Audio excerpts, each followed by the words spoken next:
Before we get into the video, could everyone please subscribe to my Endless Diary Tales channel? Thank you so much. In my previous life, it wasn't until I went to register my son's household record that I discovered my husband, David, had already registered Rachel, his mistress, as his wife in the military district.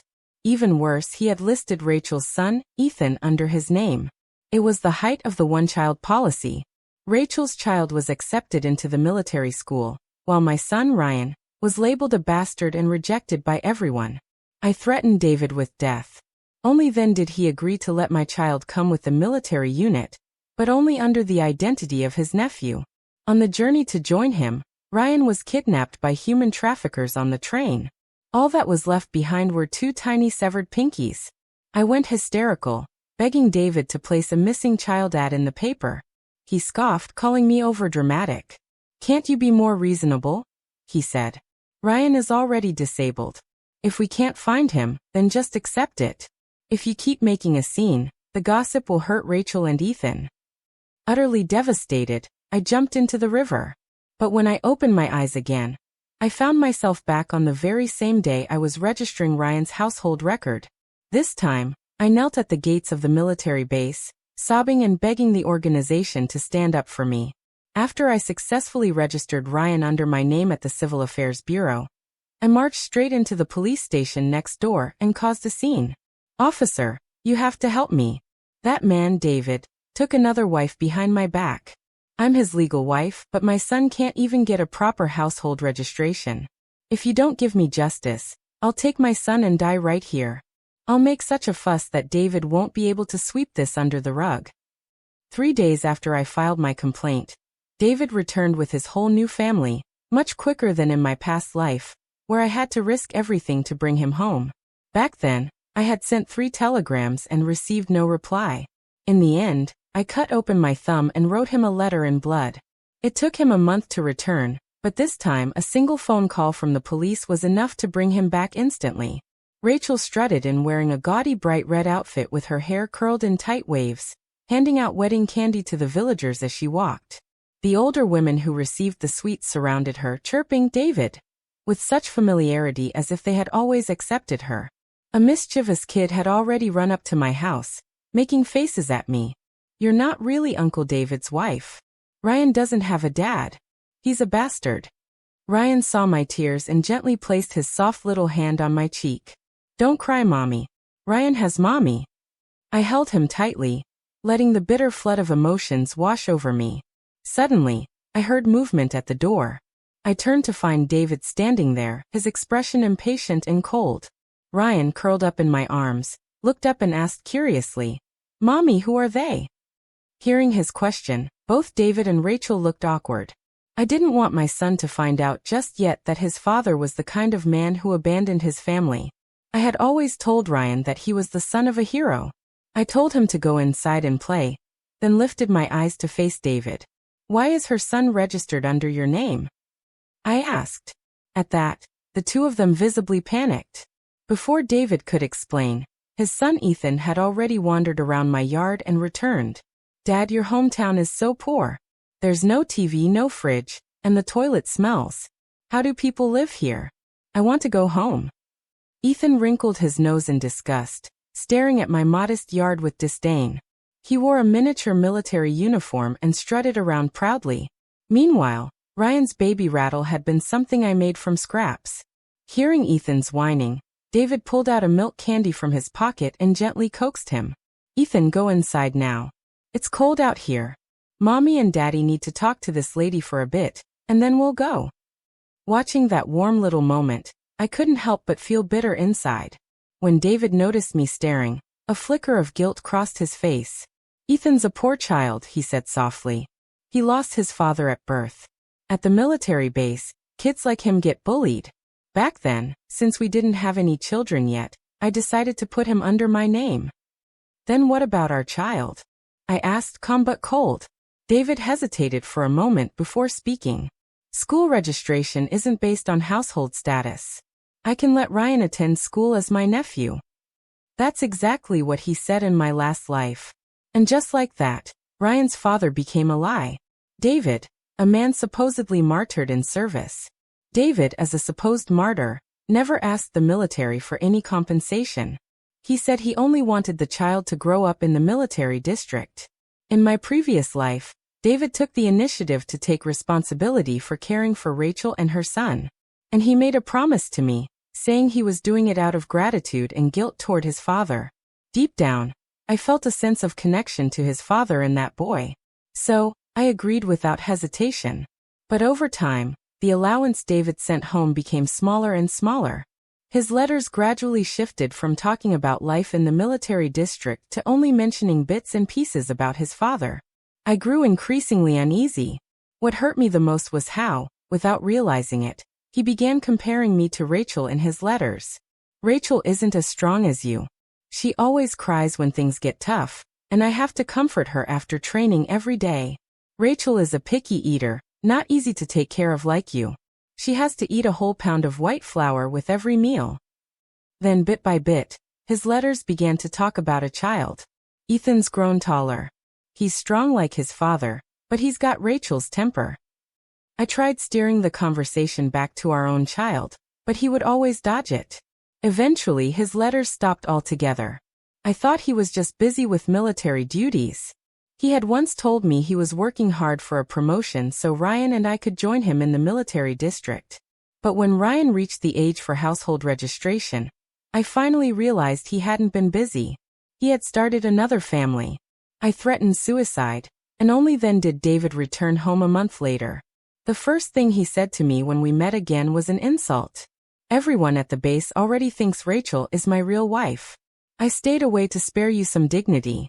Was all this drama really just for the kids' school registration? Let Ryan go to the military school as my nephew. Rachel is kind. She'd never mistreat him. For the sake of my son's future, I agreed. When I saw them off at the train station, I carefully reminded David to be alert for kidnappers, to not sleep too deeply. But all he could think about was getting back to his beloved Rachel. He brushed off my concerns and, before leaving, even used Ryan to threaten me. Just stay in the village and stop trying to come to the military district. Otherwise, Ryan's identity could become a serious issue. I swallowed my grievances and returned to the village, bearing the gossip of old women and the harassment of drunkards alone. I sewed clothes through the night, ruining my eyesight just to save enough money to one day secretly visit my son. But then I received the news. Ryan had already gone missing on the train. When David told me, his tone was filled with indifference and irritation, as if the child who went missing wasn't even his own. I lost my mind and rushed to the police to file a report. But they told me that since Ryan wasn't registered in the system, tracking him would be incredibly difficult. I begged David to place a missing child notice in the paper, but he refused, saying it would embarrass Rachel and her son. It was a bitter winter. I realized my own stupidity and ignorance had led to this tragedy. In despair, I threw myself into the river. Everything from that life still burned vividly in my mind. In this life, I would never again place any hope in David. But before I could even reject David's suggestion, I heard a piercing cat scream mix with my son's sobs from inside the house. I stumbled and rushed in. Ryan was on the heated brick bed, crying so hard his little body shook. Standing smugly at the side was Ethan, arms akimbo. At his feet lay the lifeless body of a kitten. That kitten, I had rescued from the snow while I was pregnant. She had grown up with Ryan. She felt more like family than David ever had. Before I could even question Ethan, David's accusations came crashing down on me. Looks like you're living just fine, huh? Even have the luxury of raising stray cats. What if that filthy animal had bitten Ethan? Rachel hurried over, frantically checking Ethan from head to toe. She let out a breath only after confirming there were no wounds. Watching the two of them act so fake made my voice turn cold. How did the cat die? Ethan proudly responded. Our teacher said cats have 9 lives. If I don't kill one, how would I know if that's true? Instead of scolding him for his cruelty, that couple actually praised him. He's got such a curious mind. He's going to be a brilliant scientist one day. Realizing the kitten was dead, Ryan clambered off the bed and staggered toward her, hugging the small body tightly in his arms. Big brother said I'm a bastard who came to steal his daddy. I'm not stealing. I'm not, Ryan sobbed. I just want Mimi to be alive." Before I could even say a word to comfort him, David slapped Ryan hard across the face. "This is what your mother taught you. Disrespecting your big brother over a filthy animal. If you acted like this at the base, kids would have been beaten to death for less." Seeing that he was about to hit Ryan again, I rushed forward and shielded my son with my body. I stared David straight in the eye and said, "Word by word, when a child misbehaves, it's the father's failure. You've never taught my son a single thing. What gives you the right to hit him?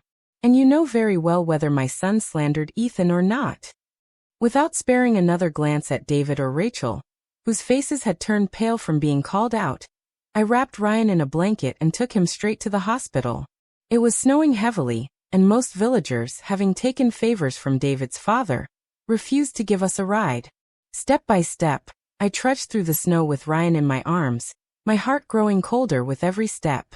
At the hospital, the doctor carefully cleaned Ryan's cheek with iodine, frowning disapprovingly. "No matter what he did, you shouldn't hit a child like this. Any worse, and it could have left a permanent scar." Tears streamed down my face as I kept apologizing. Ryan, seeing me cry, carefully tugged at my shirt. "Don't cry, Mommy. Ryan's not hurt. It's Ryan's fault. I made Daddy mad as soon as he came home. Mommy, is Daddy going to leave again? If Daddy stayed home, you wouldn't have to work so hard anymore." From our conversation, I could tell Ryan already knew that David was his father. At that moment, he feared it was because he hadn't been good enough that David got angry. I hugged him tightly. "You're a good boy, Ryan. The man who hit you isn't your dad. Your real daddy is a hero who protects our country. Mommy would never lie to you." The next morning when we returned home, David, Rachel, and Ethan were still lounging on the heated bed. When David saw me come in, he didn't even move. He just snorted. "Well, look who came back. Rachel is a guest in our home. Shouldn't you be fixing breakfast?" I said nothing. I went to the yard and killed the last old hen we had. When the meal was almost ready, Rachel finally stretched and got up. Looking at me with false sweetness, she said, "Emma, why didn't you ask me to help cook? You're too polite. You even made chicken for me." David nodded in approval. "Now that's more like it.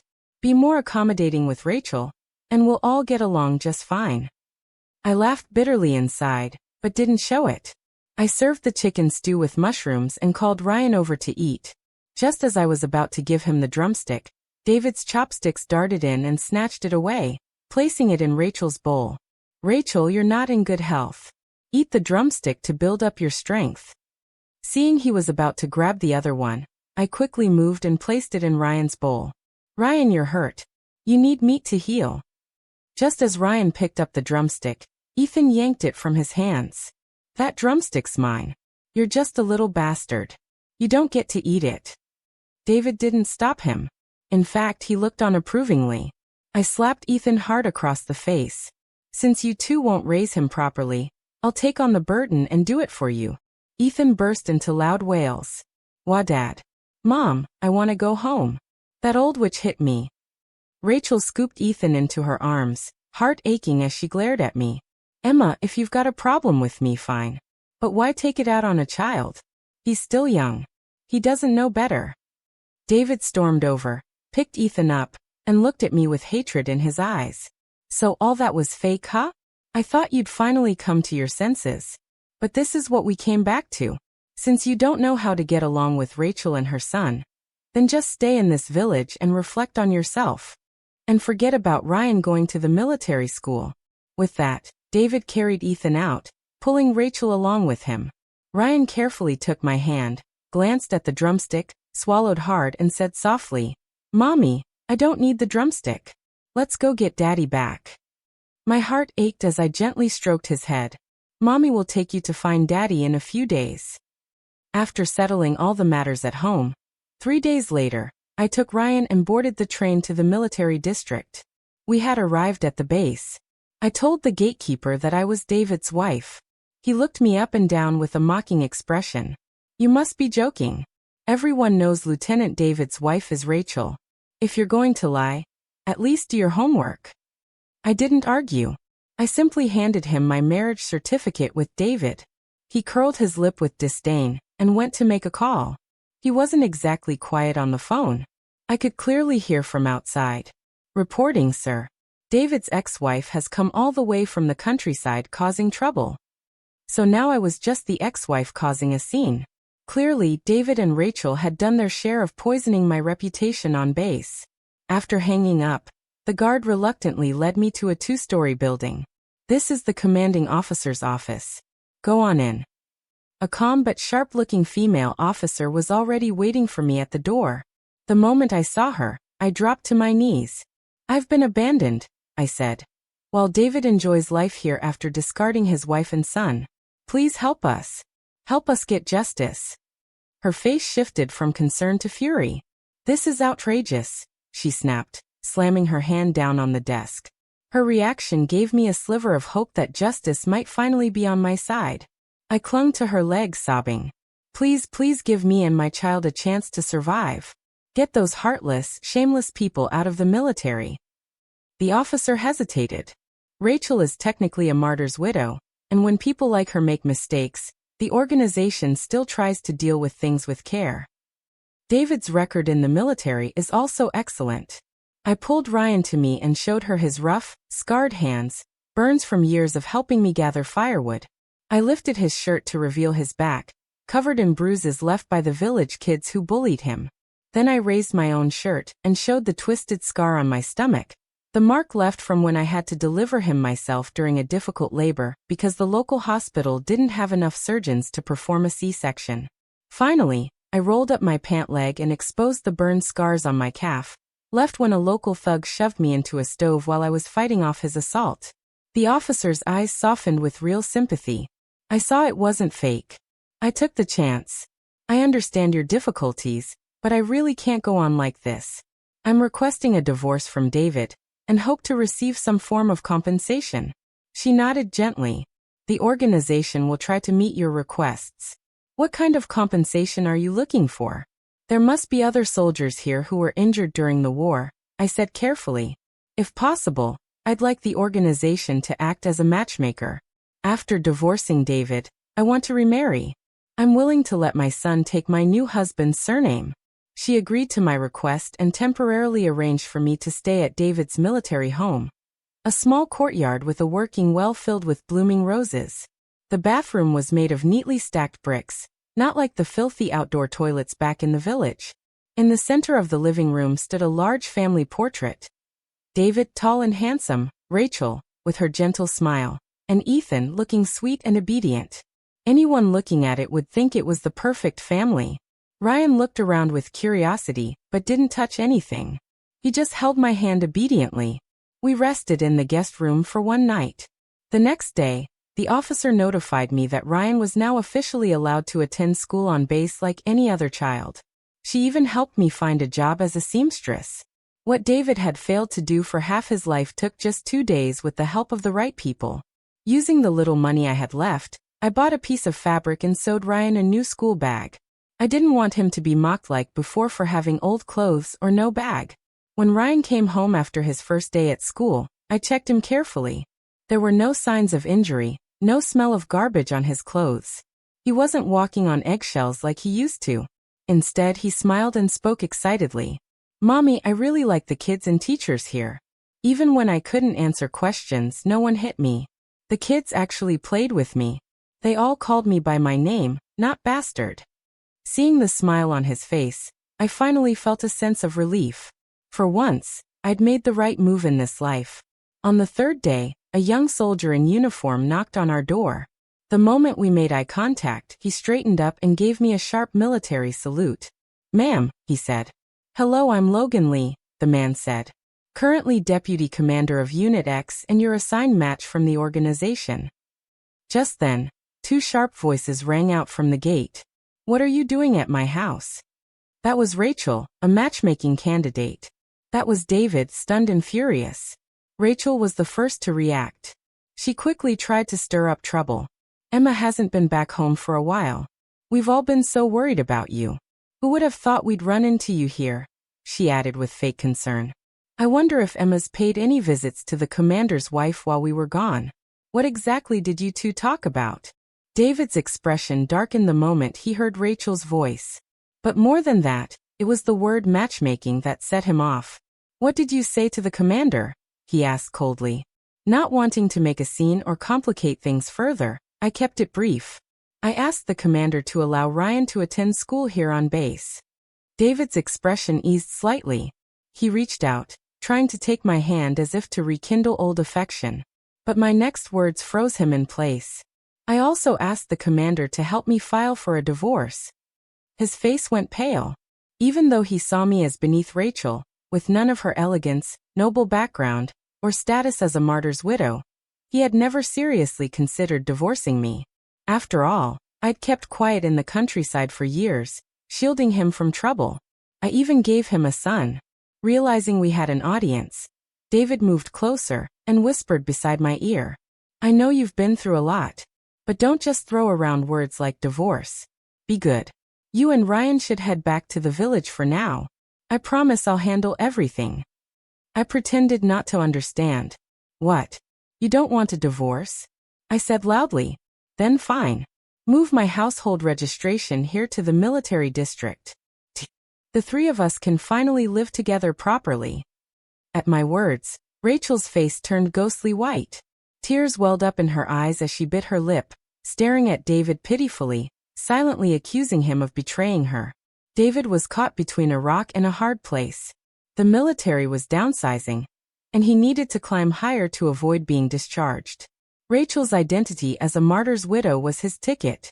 With a hardened heart, he grabbed my arm and started pulling me toward the door. "You're leaving on the train tonight," he said coldly. "Take Ryan with you. He grew up in the village. He'll never be as outstanding as Ethan. Keeping him here will only embarrass both of us." Just then, Ryan came back from school. He heard everything David said. The new school bag I had just sewn fell from his hands. His eyes turned red, and he tried so hard to hold back tears. He wanted to shout that he didn't want to go back, that he'd work hard and study well, so I wouldn't be ashamed of him. As David continued yanking my arm, Logan Lee, who had been standing quietly this whole time, stepped forward and shoved David away. "David," he said, standing protectively in front of me, "where do you think you're taking my matchmaking candidate?" David's eyes filled with fury. He stepped forward, ready to fight until he noticed Logan's rank was higher. David clenched his fists, his jaw tightening. Then he turned to me and barked, "We're not even divorced yet, and you're already going on blind dates, you shameless village. How many other men have you messed around with in that village?"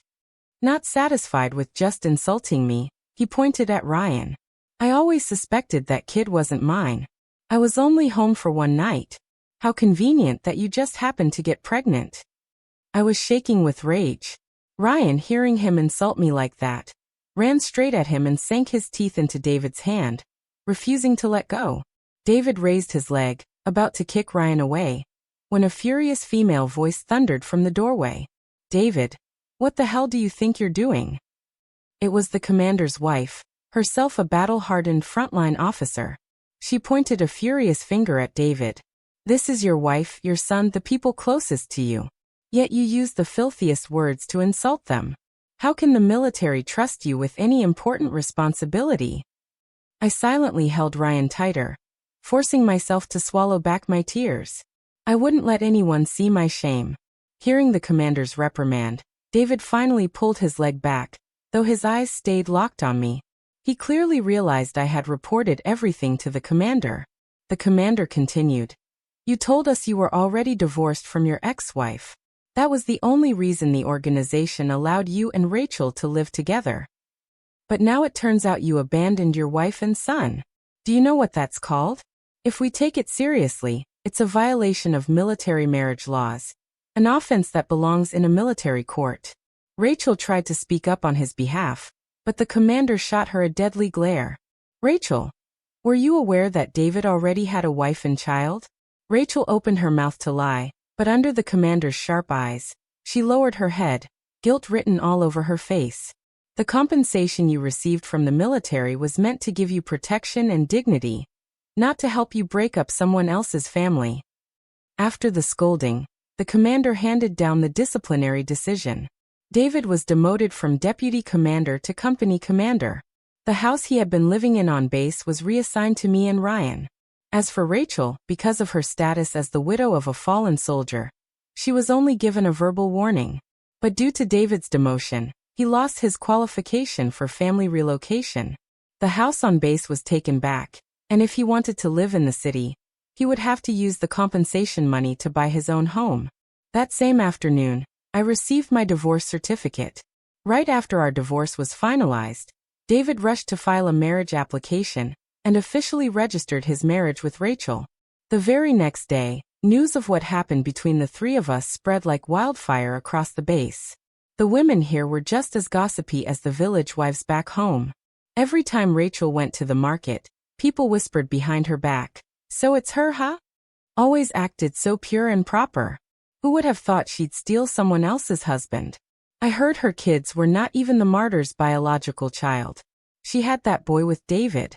Otherwise, why would he abandon his own son to raise another woman's? And she still has the nerve to take the martyr's compensation. If it were me, I'd dig a hole in the ground and never come out again. Rachel gritted her teeth at the gossip. At first, she tried the same tactic she used in the village, handing out candy to everyone. But people here had seen it all. They slammed the door in her face. Even Ethan had a hard time at school now. Before, he was a martyr's son and the child of a deputy commander. He acted superior, and everyone humored him. But now, he was just the son of a demoted officer, and even his parentage was under suspicion. He still behaved as arrogantly as before and naturally got what he deserved in return. The rumors grew so wild that even the upper leadership on base took notice. Since it involved the reputation of a martyr's widow and her child, they couldn't just let it slide. An investigation was launched, and they really did uncover something. It turns out the martyr Rachel claimed as Ethan's father had suffered an injury in the line of duty that left him infertile. His mother had always suspected Ethan wasn't her biological grandson. Back when Ethan's last name was changed, she even came to the base to protest. This time, the entire base was in an uproar. The organization called Rachel in for a conversation. Though she tried to remain calm, she nervously insisted that Ethan was the martyr's son. But the truth was, she wasn't even sure herself. She had been involved with David during the same time. The organization arranged for a DNA test between Ethan and David. The results showed a clear father-son match. It was as if a bomb had gone off. Rachel was forced to return all the compensation she had received and lost her job on the base. David, on the other hand, was thrilled to confirm he had a second son, but his reputation was ruined beyond repair. Rachel took Ethan and returned to the rural village she had spent decades in. But there were no roses in that yard. Only wild greens you could eat to stay alive. Now Ethan had become the new bastard in the mouths of the village children, just like Ryan had once been, and he was bullied just the same. As for me, I was preparing to marry Logan Lee. I was deeply grateful that he had stepped in that day and stopped David from dragging me back to the village. To show my appreciation, I prepared a full homemade meal to host him properly. After a few rounds of wine, we were both a little drunk. I asked him in a haze, "You have such a high rank, and you're so handsome. I'm sure plenty of women would be thrilled to marry you. So why would you agree to a blind date with someone like me? A divorced woman with a kid?" At that, Logan didn't pretend anymore. Blushing from the alcohol, he answered, "Seriously, because of an injury I got during a mission, I'll never be able to have kids of my own. At first, it was because you were willing to let your son change his surname. But then I saw how you raised him all alone. You've suffered so much, but you stayed strong for your child. I really admire women like you who are brave enough to fight for their lives." Then he stood up straight, smoothed out his uniform, and saluted me.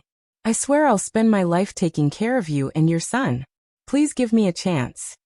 I was touched by his sincerity, but I still wanted to observe him for a few more days to see how he and Ryan would get along. It turned out Ryan really liked Uncle Logan. Despite being a deputy commander with a busy schedule, Logan still picked him up from school every day. He'd always buy little snacks for him along the way. I watched as Ryan's cheeks grew rounder and his smile brighter day by day. One evening, I asked him softly, "Ryan, would you be okay with Uncle Logan becoming your dad?" He paused. "Will this new dad make mommy cry?" he asked. "Will he hit me like the old one?" My heart ached. I silently cursed David under my breath. But I still smiled and promised again and again that Logan would treat both of us kindly. That very afternoon, I went with Logan to get our marriage certificate. The next day, I took Ryan to change his name. His new name was now Leo Lee, inspired by the phrase soaring straight to the skies. Back when I first named him, David had just learned about my pregnancy in the middle of his honeymoon phase with Rachel. The news had sparked tension between the two of them. So, David named his son Ethan, hoping the boy would grow up to be articulate and accomplished. Meanwhile, my son was named Ryan at the time, meaning extra or unwanted, because that's what he was to David. But now, with his new name, Leo carried the hopes of two loving parents who truly cared about his future. When Logan and I hosted our wedding banquet, David showed up skulking outside the courtyard. He'd had a rough time lately because of his personal misconduct. He was demoted. His former peers were now his superiors, which was a hard pill to swallow for someone as prideful as he was. The frustration showed in his work.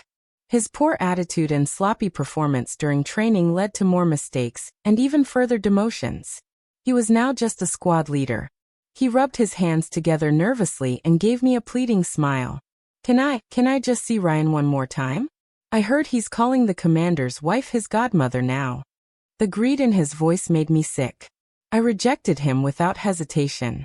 His face darkened immediately. I'm still his biological father. I may be struggling now, but do you think I like seeing everyone look down on me while you all live the good life? What's wrong with helping me out a little? I looked at him with cold disdain. Oh, is the perfect marriage you fought so hard for not making you happy after all? That hit a nerve. His face went pale. He cursed Rachel silently in his head, calling her a selfish, pampered brat who couldn't handle life in the countryside. His demotion had crushed any future she'd hoped for. So she started secretly hooking up with a local official as his mistress. He still looked decent. One night, when he was being harassed by several thugs, she grabbed the cash and ran, leaving him and their child behind. She disappeared into the night. Ethan became the village's new punching bag. He didn't know how to cook, and no one gave him food. By the time the police found him, he had already died alone inside the house. The news reached the base, and it only made David's situation worse. Desperate, he came crawling back, hoping I could ask Logan to pull some strings for him. Just then, Logan stepped outside with long strides. David, he said firmly. Leo Lee is now my son. He has nothing to do with you. My parents waited nearly 70 years to have a grandson. If you even think about trying to take him from us, they'll fight you to the end. Hearing that, David shrank back immediately. David was the kind of man who worshipped power and looked down on the weak. At the wedding banquet that day, when he saw Logan's parents, people he once viewed as untouchable, he realized he couldn't afford to offend anyone there. With no other choice, he slipped away quietly. Not long after, he applied to be transferred out of the military into a civilian position. But because of his low rank, all he could get was a small clerk job in a local office. Ironically, his current boss used to be one of his subordinates. Even worse, back when Ethan was still in school, he had gotten into a fight and injured that boss's son, leaving him bleeding. When the boy's father came to demand an explanation, David brushed it off, calling it a harmless fight between children. Spoiled children are like sand. They slip through your fingers. Now his former subordinate was making sure David tasted the consequences of failing to raise his own kid. Meanwhile, Leo had started middle school. Logan was strict with him, but also deeply loving. His grandparents poured all of their family's resources into raising him. I watched as Leo slowly shed his old insecurity and fragility and grew into someone strong, confident, and bright. The guilt I had carried for so long as his mother finally eased, if only just a little. My current life felt fulfilling. My son was safe and growing up strong. That alone had been the biggest wish of my entire life. But I still hadn't forgotten the version of me from my past life, lost and hopeless. For her and for the countless mothers like her. I took Logan's hand and boarded the same train where my son had once been kidnapped in that former life. Logan had sharp instincts and an incredible sense of danger. With his support, we worked with the police to take down the entire trafficking ring in one sweep. The kidnapped children were rescued.